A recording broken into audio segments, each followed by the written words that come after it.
Assalamualaikum warahmatullahi wabarakatuh. Alhamdulillahirabbil alamin, wassalatu wassalamu ala isrofil anbiya'i wal mursalin wa ala alihi wa sahbihi ajmain, amma ba'd. Pertama-tama marilah kita panjatkan puji syukur kepada Tuhan Yang Maha Esa, karena pada malam hari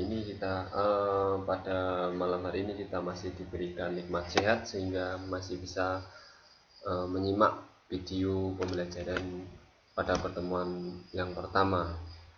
Sebelumnya perkenalkan Bapak Ibu, nama saya Idris Yani Pamungkas. Komplitnya Idris Yani Pamungkas, silahkan dipanggil Idris. Kemudian perkenalan dulu nggih. Kemudian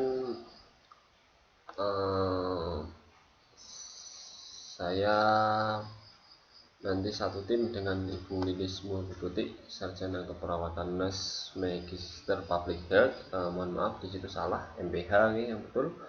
Kemudian saya alumni dari Universitas Muhammadiyah Surakarta untuk S1-nya tahun 2008. Kemudian untuk S2-nya kami alumni dari Magister Keperawatan Universitas Diponegoro. Untuk konsentrasinya manajemen keperawatan. Jadi untuk keperawatan HIV/AIDS ini bekal saya masih cukup minim nih Bapak Ibu, mohon maaf.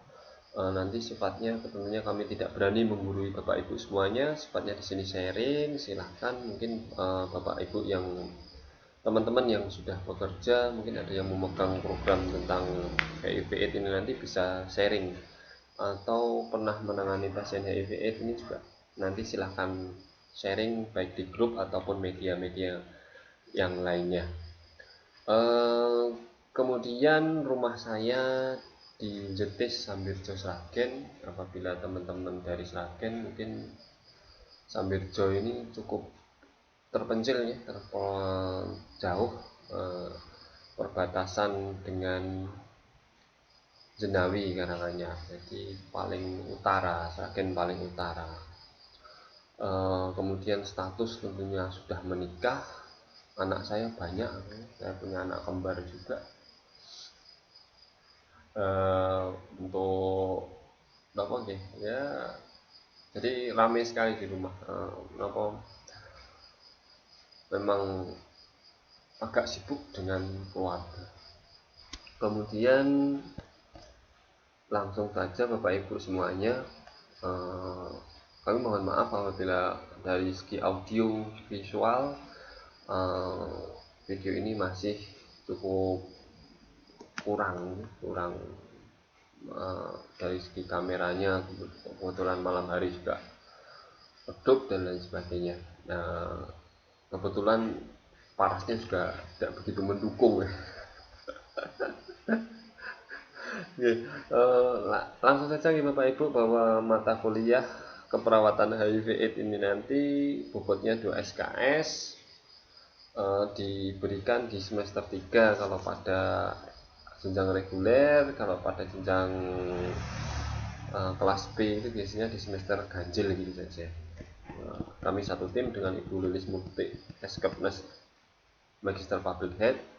Kemudian untuk capaian pembelajaran saya rasa ini sudah tercapai semuanya, karena yang pertama beriman, bertakwa kepada Tuhan Yang Maha Esa, menjunjung tinggi nilai kemanusiaan dalam menjalankan tugas berdasarkan agama, moral, dan etika. Saya rasa juga sudah sampai di nomor 10. Capaian lulusannya adalah bekerja di bidang keahlian pokok untuk jenis pekerjaan yang spesifik dan memiliki kompetensi kerja yang minimal setara dengan standar kompetensi kerja profesinya. Kami rasa sudah, apalagi teman-teman yang sudah bekerja, untuk 10 kompetensi capaian lulusan ini saya rasa sudah tercapai. Jadi kita santai-santai untuk mata kuliah keperawatan HIV/AIDS ini. Kalau bagi teman-teman yang belum bekerja, mungkin teman-teman sudah punya pengalaman kerja, atau teman-teman yang belum punya pengalaman kerja mungkin waktu mengambil studi di D3 keperawatan sudah pernah praktek kerja lapangan. Tentunya 10 kompetensi ini aku yakin sudah tercapai. Untuk capaian pembelajaran mata kuliahnya, yang pertama adalah mahasiswa mampu memahami kompetensi dan metode pembelajaran mengenai keperawatan HIV/AIDS. Kemudian yang kedua, mahasiswa mampu mengetahui dan memahami tren dan isu perilaku yang berisiko menularkan HIV/AIDS. Yang ketiga, mahasiswa mampu memahami pengkajian biopsikospiritual dan kultural, pemeriksaan fisik dan diagnostik, tanda dan gejala dan penata laksanaan pasien dengan HIV/AIDS. Yang keempat, mahasiswa mampu memahami prinsip hidup bersama dengan ODA, orang dengan HIV/AIDS, family center pada ODA, dan stigma pada ODA. Untuk stigma di masyarakat pada pasien ODA ini saya rasa masih cukup tinggi nih Bapak Ibu, dan cukup sulit untuk dihilangkan, karena terus terang beberapa waktu yang lalu tetangga kami ada yang meninggal. Kami juga tidak tahu posisinya karena memang informasi sangat terbatas, tapi suruing-suruing itu positif ODA ya.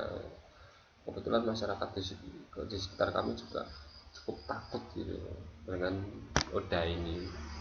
Akhirnya jenazah itu disucikan di rumah sakit. Ya itu pengalaman saja. Artinya stigma masyarakat tentang ODA ini masih sangat tinggi. Nanti coba kita bahas di pertemuan yang akan datang. Kemudian mahasiswa mampu mendemonstrasikan komunikasi dan konseling pada klien dengan HIV/AIDS. Ini nanti bisa kita jadikan tugas. Mahasiswa bisa saling secara daring, mungkin secara daring dulu, bagaimana cara komunikasi yang baik pada konseling pada pasien dengan ODA. Yang keenam, mahasiswa mampu memahami prinsip perawatan pada bayi dan anak penderita HIV/AIDS atau orang tua HIV/AIDS. Yang ketujuh, mampu menyusun rencana asuhan keperawatan pada pasien palliative care. Yang kedelapan, mampu menganalisa aspek spiritual kultural pada pasien HIV/AIDS. Yang kesembilan, mampu mengintegrasikan terapi komplementer pada HIV/AIDS. Untuk terapi komplementer ini apa nih? Kami belum pernah mengikuti workshopnya. Kalau di pasien dengan kanker itu kami pernah mengikuti workshop beberapa hari di Undip dulu. Bagaimana terapi komplementer apa sih yang sejalan dengan perawatan pasien dengan cancer. Kesimpulannya ada dua yang sejalan, yaitu akupuntur dan yoga. Untuk herbal memang dikaji, memang masih ada memang ada peningkatan tingkat kesembuhan pada pasien cancer, namun untuk standarnya itu belum jelas, karena sama-sama seamamai, katakanlah stadiumnya sama, dengan keadaan umum sama, nyatanya diberikan terapi herbal yang sama, yang satunya sembuh, yang satunya lewat, dan itu kejadian itu banyak sekali. Artinya belum ada standarnya untuk terapi komplementer dengan herbal. Yang sejalan saat ini baru yoga dan akupuntur untuk cancer itu. Waktu kami mengikuti workshop di tahun 2019 atau 18 saya lupa. Nah, untuk terapi komplementer pada HIV/AIDS ini kami masih meraba-raba. Nanti bagi teman-teman yang sudah mengetahui nanti bisa sharing, atau bahkan expert di bidangnya bisa sharing di sini. Kemudian tinjauan agama tentang HIV/AIDS yang 10. Teman-teman di sini ada yang pandai agama, ada yang ustadz ataupun agama yang lain, silahkan nanti bisa sharing. Kemudian untuk deskripsi mata ajarnya ini hampir sama dengan capaian pembelajaran mata kuliah nih Bapak Ibu, mempelajari tentang tren dan isu sampai dengan terapi kuliah ini hampir sama dengan capaian pembelajaran mata kuliahnya. dari mulai mempelajari tren perilaku berisiko tertular menularkan HIV/AIDS sampai dengan tinjauan agama tentang penyakit kronis.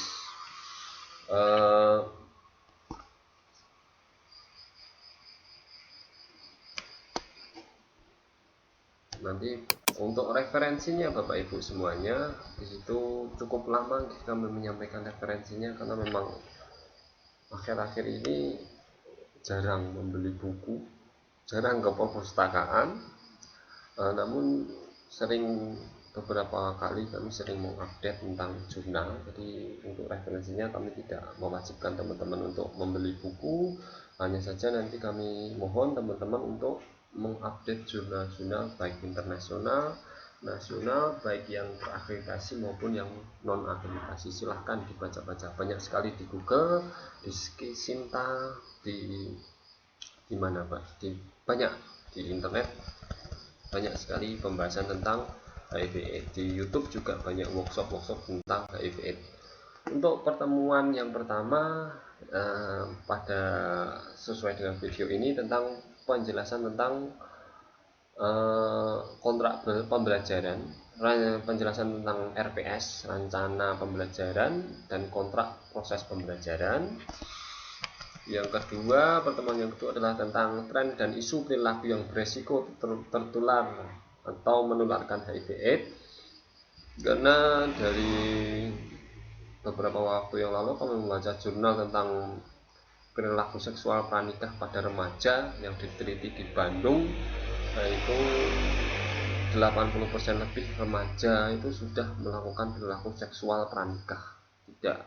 Perilaku seksual pranikah tidak melulu tentang berhubungan badan ya Bapak Ibu semuanya, teman-teman semuanya, tapi tentang bisa juga ciuman basah atau kering mungkin, atau yang lainnya. Jadi 80% remaja itu sudah melakukan perilaku seksual pranikah, dan penelitian itu yang lebih mencengangkan tidak diteliti pada anak-anak yang menempuh bangku perkuliahan, tidak juga pada SMA, tapi diteliti pada remaja awal, yaitu pada tataran SMP kelas 2. 80% itu di Bandung, mungkin di Solo tidak jauh berbeda, beda tipis.